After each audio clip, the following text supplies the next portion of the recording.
Assalamualaikum warahmatullahi wabarakatuh.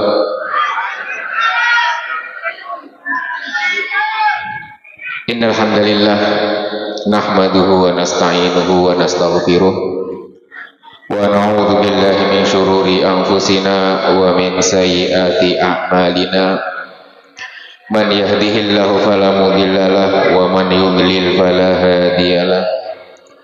Wa asyhadu an la ilaha illallah wahdahu la syarika lah wa asyhadu anna sayyidana wa nabiyyana Muhammadan abduhu wa rasuluhu la nabiyya ba'da.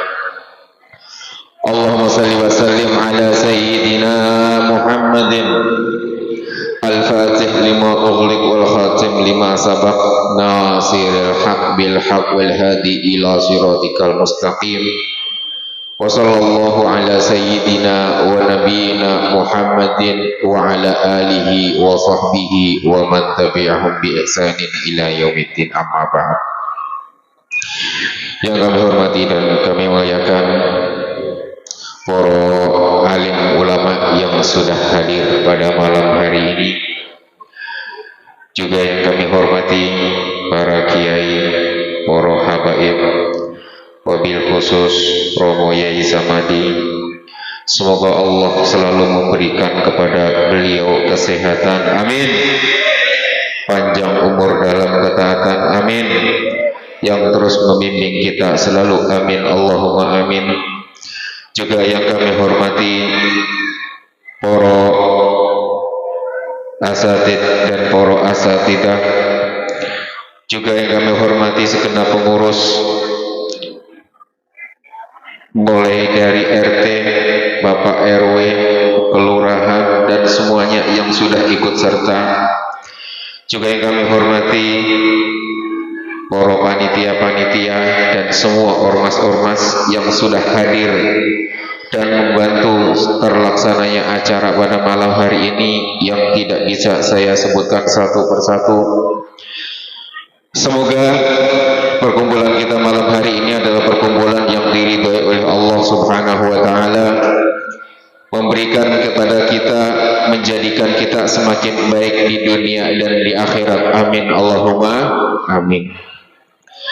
Bapak Ibu yang dirahmati oleh Allah Subhanahu wa taala, alhamdulillah pada malam hari ini kita berkumpul di sini bersama-sama. Kita di sini bukan sekedar berkumpul atau berkumpul sekedarnya, tapi malam hari ini kita berkumpul karena undangan dari Sahibul Maulid Baginda Rasul sallallahu alaihi wasallam. Semoga perkumpulan ini adalah perkumpulan yang membawa kita menjadi orang-orang yang selamat di dunia dan di akhirat, amin, Allahumma amin. Salawat dan salam semoga tetap tercurahkan kepada baginda besar Nabi Muhammad sallallahu alaihi wasallam beserta para sahabat-sahabatnya dan para pengikut-pengikutnya. Semoga kita yang hadir di sini dan yang mendengarkan dan yang melihat acara ini, semoga Allah jadikan kita sebagai umat-umat Kanjeng Nabi Muhammad sallallahu alaihi wasallam yang berkat memuliakan bulan Maulid kelahiran Kanjeng Nabi ini kita diberikan syafaat oleh baginda Rasul, amin, Allahumma amin. Bapak Ibu yang dirahmati oleh Allah Subhanahu wa taala, tidak terasa kita sudah mengadakan Maulid Nabi yang kedua di Mushola Al-Hikmah ini. Dari tahun ke tahun, alhamdulillah, atas semangat semuanya, dari para pemuda-pemudanya dan juga para pejuang-pejuang maulid yang sudah sibuk, yang sudah repot, mulai dari masang dan lain sebagainya. Alhamdulillah, acara ini adalah acara yang baik, acara ini adalah acara yang luar biasa. Kita harus bergembira, kita harus senang, kita harus menyambut kelahiran baginda Rasul sallallahu alaihi wasallam, karena disebutkan di dalam Sahihul Maulid, orang-orang Yahudi dan orang-orang Nasrani dulu sebelum lahirnya Kanjeng Nabi Muhammad sallallahu alaihi wasallam, Mereka adalah orang-orang yang meyakini bahwasanya Nabi akhir zaman itu membawa keberkahan. Mereka meyakini bahwa Nabi akhir zaman yang nanti akan dilahirkan ini menjadi orang yang luar biasa sebagai penolong. Mereka meyakini bahwa Kanjeng Nabi Muhammad, Nabi akhir zaman yang dilahirkan nanti itu adalah seorang yang jika disebut namanya dikabul dalam doa-doanya. Sehingga orang Yahudi dan orang Nasrani, mereka ribuan tahun sebelum Kanjeng Nabi lahir, mereka sudah menyebut nama-nama Nabi Muhammad di dalam doa-doanya, dan tidak ada doa yang disebutkan di situ Nabi akhir zaman kecuali doanya dikabul sama Gusti Allah. Itu orang Yahudi dan orang Nasrani yang enggak iman, yang enggak ini, tapi meyakini. Mereka berharap, mereka punya impian bahwasanya apa? Bahwasanya Nabi akhir zaman ini sebagai penolongnya nanti. Itu adalah jauh sebelum Kanjeng Nabi lahir. Sehingga ribuan tahunlah mereka menunggu. Sehingga ribuan tahunlah mereka menanti. Setiap hari mereka melihat suatu tanda-tanda alam yang disebutkan di dalam kitab, baik itu kitab Taurat, baik itu kitab Injil, yang disebutkan secara gamblang dan secara jelas tentang tanda-tanda Nabi akhir zaman. Di antara tanda-tanda lahirnya Nabi akhir zaman adalah terbitnya bintang yang dinamakan bintang Ahmad. Bintang Ahmad. Bintang Ahmad ini terbit seumur dunia ini cuma satu kali. Dan terbitnya bintang ini adalah berbarengan dengan lahirnya Kanjeng Nabi. Sehingga setiap malam mereka orang-orang Yahudi, mereka orang-orang Nasrani melihat ke langit berharap bintang yang ribuan tahun mereka tunggu-tunggu tanda kelahirannya itu segera muncul. Karena tidak ada doa yang dipanjatkan oleh mereka kecuali doanya dikabul sama Gusti Allah. Yang doa pengen untung usahanya. Yang kalau mau perang mereka berdoa, ya Tuhan berkat Nabi akhir zaman menangkan peperangan saya, menang perangnya. Mereka berdoa, Tuhan berkat Nabi akhir zaman lancarkan perjalanan saya, lancar perjalanannya. Berkat Nabi akhir zaman. Sehingga dengan keyakinan mereka yang luar biasa inilah Nabi akhir zaman yang mereka tunggu-tunggu, yang mereka harapkan kehadirannya. Setiap malam mereka tunggu akan datangnya tanda-tanda kelahirannya. Mereka setiap malam itu melihat ke langit, mana kapan bintang itu akan tiba. Ketika bintang Ahmad itu tiba, maka orang-orang Yahudi dan orang-orang Nasrani mereka berharap Nabi akhir zaman ini nanti akan keluar dari bangsa kita. Otomatis kalau Nabi keluar dari bangsa orang-orang Yahudi, nanti orang Yahudi yang diuntungkan. Kalau Nabi Muhammad lahir dari bangsa Nasrani, orang Nasrani yang diuntungkan. Kalau Kanjeng Nabi lahir dari selain ini, mereka kecewa pastinya. Sehingga apa? Sehingga ribuan tahun mereka melihat ke langit untuk menunggu tanda-tanda kelahiran Nabi Muhammad sallallahu alaihi wasallam. Sehingga malam kelahiran Kanjeng Nabi Muhammad sallallahu alaihi wasallam yang disebutkan di dalam kitab-kitab mereka sudah semakin dekat. Tanda-tandanya yang disebutkan di dalam kitab sudah satu persatu keluar, tinggal bintangnya yang belum keluar. Disebutkan di dalam Sahihul Maulid yang tidak lain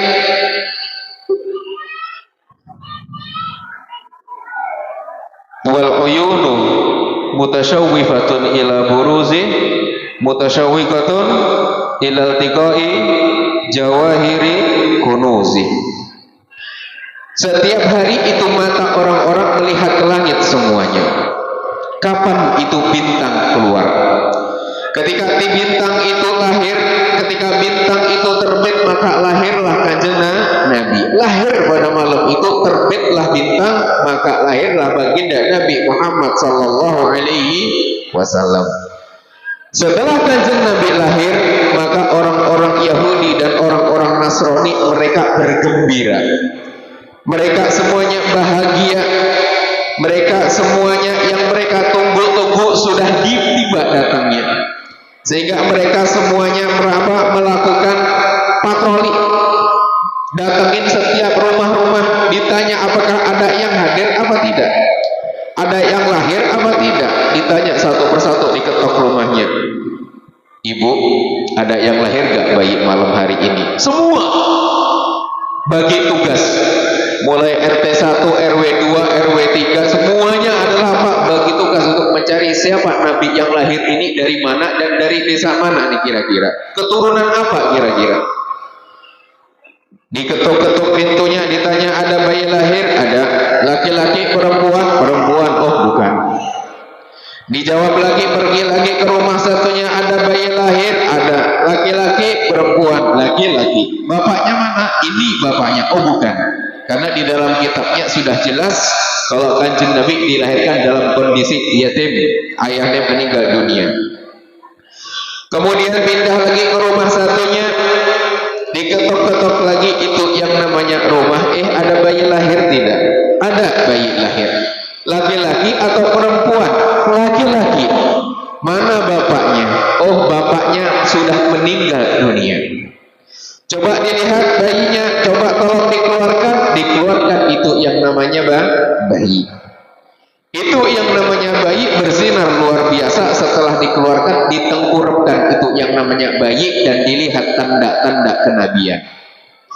Disitulah di antara baina katifaihil alamah, di antara kedua pundak Kanjeng Nabi Muhammad sallallahu alaihi wasallam itu ada stempel kenabian. Ketika mereka semuanya melihat, mereka berbahagia. Ini orang yang sudah lama ribuan tahun kita tunggu, sosoknya sudah dilahirkan ke dunia. Sehingga apa? Mereka bertanya, siapa namanya ini si jabang bayi? Disebutkan namanya. Namanya siapa? Namanya Muhammad. Belum ada orang Arab yang memakai nama Muhammad. Itu belum ada. Dari dulu orang jahiliyah itu nggak pernah ada yang pakai namanya Muhammad, dan itu adalah orang yang pertama kali pakai namanya Muhammad. Sudah agak aneh nih namanya di kalangan Yahudi dan Nasrani. Siapa namanya? Namanya Muhammad. Muhammad anaknya siapa? Muhammad bin Abdullah. Bin siapa? Bin Abdul Muthalib. Bin siapa? Bin Hashim. Bukannya orang Yahudi dan Nasrani mulai berubah nih. Kenapa? Nasabnya sudah mulai jelas nih, bukan dari Yahudi dan Nasrani. Naik lagi, bin Abdi Manaf, bin Qusay, bin Kilab, bin Murrah, bin Ka'ab. Itu yang namanya orang Yahudi, mukanya berubah menjadi orang yang benci kepada Kanjeng Nabi. Kenapa kok benci? Karena Kanjeng Nabi ternyata bukan dari keturunan Yahudi dan juga bukan dari keturunan Nasrani. Otomatis apa? Tidak diuntungkan dong kita. Tapi Kanjeng Nabi keturunan Quraisy. Dari situlah mereka semuanya yang tadinya cinta, yang kebesaran dan keagungan sudah dia rasakan ribuan tahun, yang setiap doa dengan dipanjatkan namanya selalu dikabul, gak pernah ditolak sama Gusti Allah, semenjak malam itu berubah total menjadi benci, dan disebutkan oleh Allah, walan tarda ankal yahudu walan nasara hatta tattabi'a millatahum. Sejak itulah orang Yahudi dan Nasrani benci kepada Kanjeng Nabi sampai saat ini. Sampai kapan? Sampai kita keluar dari milatnya Kanjeng Nabi Muhammad sallallahu alaihi wasallam. Makanya di sini kita berbondong-bondong, kita berbahagia. Kita di sini kita sama-sama, masya Allah semuanya hadir dengan kesukarelaan, membantu dengan sukarela, berjuang masya Allah lembur sampai malam. Siapa yang melihat? Yang melihat bukan siapa-siapa, tapi Kanjeng Nabi yang punya acara. Kanjeng Nabi tahu betul siapa yang capek di musola sini. Kanjeng Nabi tahu betul siapa dari mereka semua yang paling banyak kerjaannya. Kanjeng Nabi tahu, dan Kanjeng Nabi yang memberikan apresiasi nanti.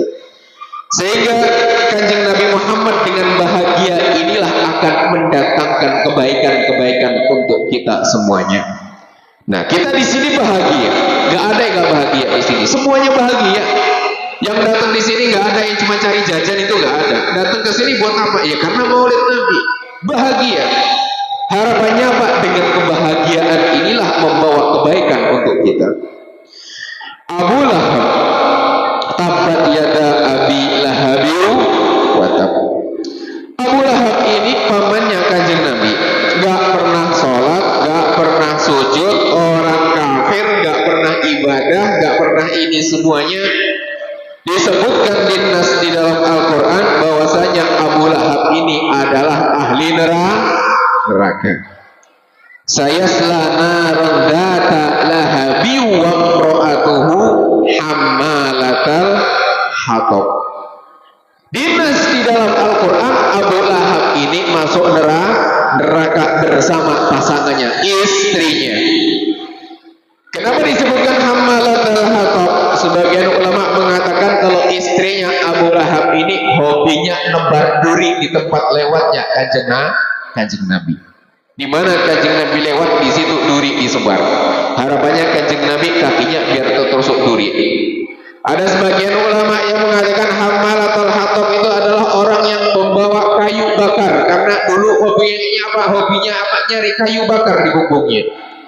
Ada sebagian ulama yang mengatakan hammalatul hatab itu adalah orang yang sering ngompor-ngomporin.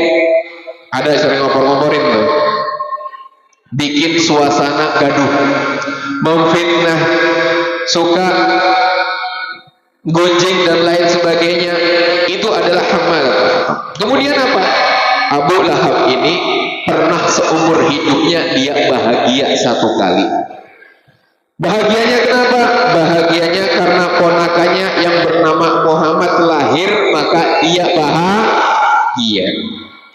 Dia nggak sholat, dia nggak zakat, dia nggak puasa, dia nggak iman, cuman bahagia saja atas lahirnya Kanjeng Nabi. Allah ringankan siksa kuburnya setiap hari Senin. Siksa neraka diringankan setiap hari Senin. Libur siksanya. Selasa, Rabu, Kamis, Jumat, Sabtu, Minggu disiksa lagi. Tapi Senin libur lagi. Cuman karena apa? Gembira.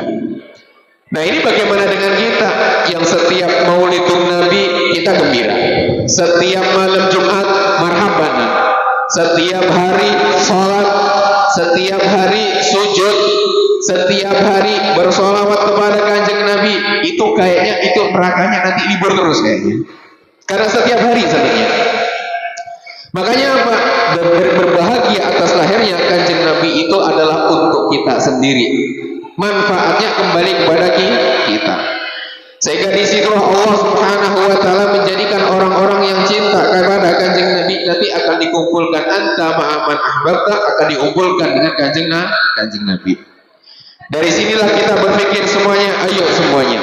Bagaimana di bulan kelahiran Kanjeng Nabi ini kita tanamkan mulai dari kecil kecintaan kepada Kanjeng Nabi, anak-anak dikenalkan semuanya. Ini alhamdulillah sudah hadir semuanya. Yang anak-anak hadir, yang kecil hadir, semuanya hadir karena semuanya malah berkah. Gak masalah si anak-anaknya ngobrol, namanya anak-anak. Yang bermasalah itu kalau yang tua ikut ngobrol juga. Itu yang bermasalah. Kalau anak-anak namanya anak-anak. Tapi kan gak wajar kalau namanya juga emak-emak, itu kan gak wajar, atau bapak-bapak kan tidak. Makanya di sini apa? Di sini adalah hajat kita bersama, tujuannya adalah kembali kepada kita semuanya. Agar kenapa? Dengan sesering mungkin kita ngadakan acara ini, setidaknya Kanjeng Nabi itu sering melihat muka kita nih. Oh, rakyat atau umat-umatku dari Cirebon nih, khususnya dari yang hadir pada malam hari ini, siapa fulan bin fulan. Tahu Kanjeng Nabi? Setiap yang datang, setiap yang ini bisa disabdakan oleh Kanjeng Nabi Muhammad SAW, hayati khairul lakum wa mamati khairul lakum, kata Kanjeng Nabi. Hidupku itu baik buat kalian, matiku juga baik buat kalian semuanya. Para sahabat bertanya kepada Kanjeng Nabi, ya Rasulullah, kalau hidupmu baik buat kita itu sudah pasti, tapi bagaimana meninggalmu kok baik buat kita ya Rasulullah? Dijawab oleh kanjeng Nabi Muhammad sallallahu alaihi wasallam, wahai para sahabat-sahabat, setiap amalan-amalan umatku, setiap hari, setiap minggu, setiap bulan, setiap saat disetorkan setiap hari kepadaku. Dikasih tahu yang Pak A, yang Pak B, Pak C, Pak D, setiap hari dia melakukan perbuatan itu amalnya disodorkan sama malaikat. Ya Rasulullah, hari ini kita ada ini acara di sini. Siapa yang sibuk? Yang sibuk ini ya Rasulullah. Pasang listrik, pasang lampu, pasang ini, pasang taruh dan lain sebagainya. Siapa orangnya? Ini, semuanya. Siapa yang hadir? Bulan semuanya. Siapa yang laporkan? Malaikat. Maka dengan itulah kanjeng Nabi menjadi kenal sekali. Besok ada acara lagi, dilaporkan lagi, itu lagi orangnya. Sampai kanjeng Nabi kenal. Kalau sudah kenal, maka dialah yang nanti berhak mendapatkan syafaat dari Rasulullah. Jadi apa? Jadi syafaat kanjeng Nabi inilah yang kita tunggu-tunggu. Tapi tidak berlaku syafaat kepada syafaat kanjeng Nabi itu tidak berlaku untuk umat-umatnya yang nakal. Tidak berlaku untuk umat-umatnya yang bangkang, yang disebutkan oleh Allah di dalam Al-Quran, alladzina yanquduna ahdallahi min ba'di mitsaqi wa yaqta'una ma amara Allahu bihi ayyusala wa yufsiduna fil ardi ulaika humul khasirun. Jadi syafaat kanjeng Nabi itu tidak berlaku untuk orang-orang yang diantaranya apa disebutkan oleh Allah di dalam Al-Quran, wa yaqta'una ma amarallahu bihi ayyusala, orang yang memutuskan tali silaturahmi. Memutuskan tali silaturahmi dengan siapa? Dengan siapa saja. Mulai dari banyak yang ribut gara-gara sesuatu, banyak. Ribut gara-gara waris, banyak. Ribut gara-gara kekuasaan, banyak. Ribut gara-gara beda yang dicoblos, ada. Ribut gara-gara anaknya yang kelahi, bapaknya ikut ribut juga, ada. Itu ada. Sehingga menjadikan pecah belah di antara umat. Ulaika humul khasirun. Itu orang-orang yang rugi kata Allah. Yang memutuskan tali silaturahmi yang saya nggak mau ke sana. Kenapa? Saya anti sama grup sana. Kenapa? Saya punya masalah sama itu. Itu yang dicap sama Gusti Allah khasirun. Orang-orang yang rugi. Di dalam ayat lain disebutkan Allah Subhanahu wa taala berfirman, am hasibtum in tawallaitum an tufsidu fil ardi. Allah berfirman, hal asaitum in tawallaitum an tufsidu fil ardi wa taqatta'u arhamakum ulaika alladzina la'anahumullah fa asammahum fa a'ma absarahum. Yang kedua, Allah sudah menjelaskan di dalam Al-Quran orang-orang yang senang memutuskan tali silaturahmi disebutkan sama Gusti Allah, ulaikal ladzina la'anahumullah, dilaknat sama Gusti Allah. Kalau sudah dilaknat sama Gusti Allah, fa asammahum, telinganya ditutup sama Gusti Allah. Sehingga apa? Sehingga kalau sudah telinganya ditutup sama Gusti Allah, gak dengar itu yang namanya hidayah, itu gak dengar. Didoakan juga gak masuk, ditutup sama Gusti Allah dari semua yang baik-baik. Fa'a'ma absarahum, kemudian matanya ditutup sama Gusti Allah. Artinya apa? Memutuskan tali silaturahmi itu berat di hadapannya Gusti Allah. Makanya jangan sampai kita ada di antara di sini yang hadir ini ada yang memutuskan tali silaturahmi dengan sebab apapun.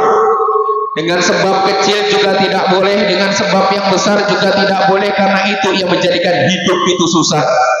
Itu yang dilaknat sama Gusti Allah, itu yang ditutup matanya sama Gusti Allah dan telinganya sama Gusti Allah. Kalau sudah ditutup sama Gusti Allah, orang tadi yang memutuskan tali silaturahmi tadi khasirun, rugi. Rugi di dunia artinya hidupnya susah di dunia. Selain itu apa? Wafil akhirah, dan juga di akhirat. Makanya jangan sampai kita hidup, ayo semuanya kita hidup lapang dada. Semua punya kekurangan, semua punya khilaf, semua punya keterbatasan. Ayo kita semuanya saling berlapang dada. Kalau sekiranya ada yang salah, ayo kita berlomba-lomba untuk membuka hati, saling memaafkan. Jangan sampai di sini Anissa ribut gara-gara ini, ribut gara-gara itu. dunia yang luar biasa, fitnahnya luar biasa, dengan HP yang luar biasa, fitnahnya begitu besarnya.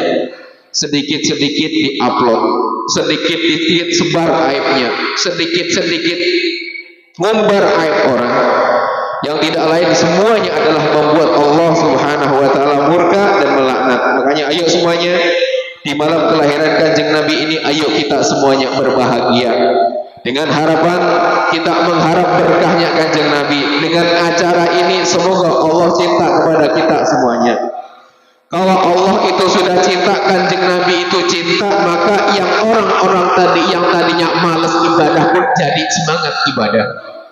Diceritakan pernah suatu hari ketika Kanjeng Nabi Muhammad SAW tawaf di sekitar Ka'bah, ada salah seorang yang namanya Fudalah.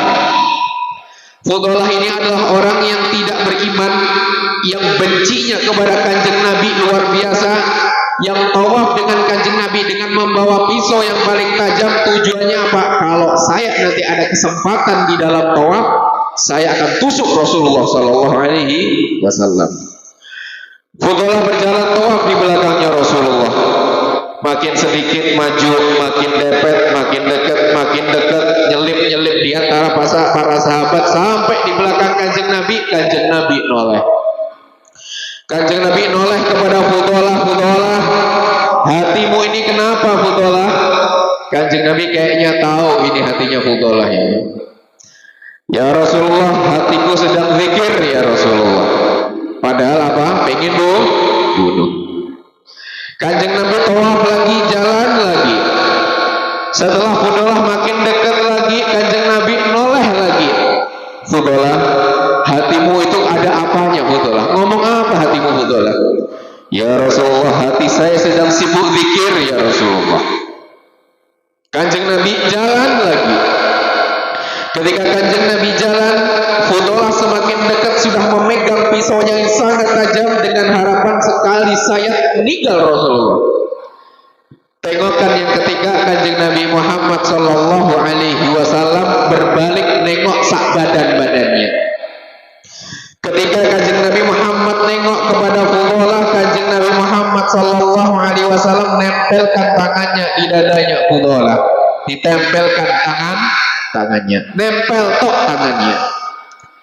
Setelah nempel tangannya, apa kata Fudalah? Demi Allah, demi Rasulullah, semenjak tangannya Nabi Muhammad ditempelkan di dada saya menjadi orang yang paling cinta kepada Kanjeng Nabi Muhammad SAW.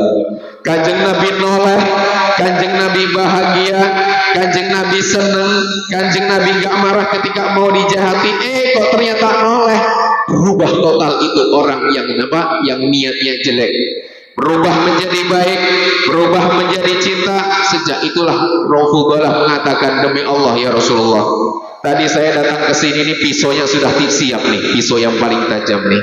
Rencananya akan saya tusuk kau ya Rasulullah, tapi demi Allah, semenjak kau tempelkan tanganmu di dada saya menjadi orang yang pertama kali paling cinta kepadamu ya Rasulullah.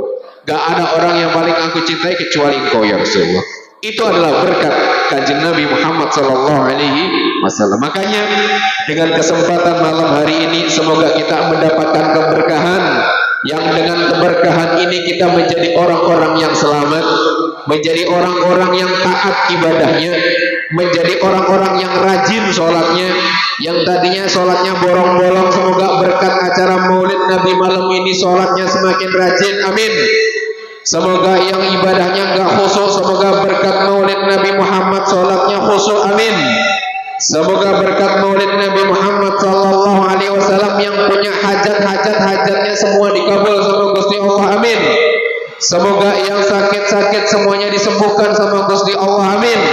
Semoga berkat Kanjeng Nabi Muhammad, semoga kita nanti kelak akan mendapatkan syafaat dari Kanjeng Nabi Muhammad SAW. Baik, ini adalah sedikit yang dapat kami sampaikan, dan insya Allah semoga malam yang singkat ini semoga bermanfaat untuk kita di dunia dan di akhirat.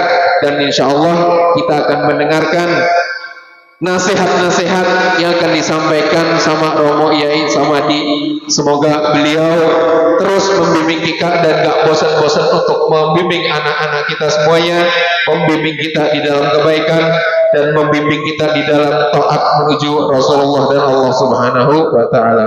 Baik, kurang lebihnya mohon maaf yang sebesar-besarnya. Sebelumnya kami haturkan terima kasih kepada semua yang sudah berpartisipasi sehingga terlaksana acara ini dengan baik. Semoga yang kalian kerjakan semuanya dinilai oleh Rasulullah sebagai amal ibadah dan dinilai oleh Rasulullah dengan berhak mendapatkan syafaat dari baginda Nabi Muhammad SAW. Baik, wabillahi taufiq wal hidayah wa ridha wal inayah. Assalamualaikum warahmatullahi wabarakatuh.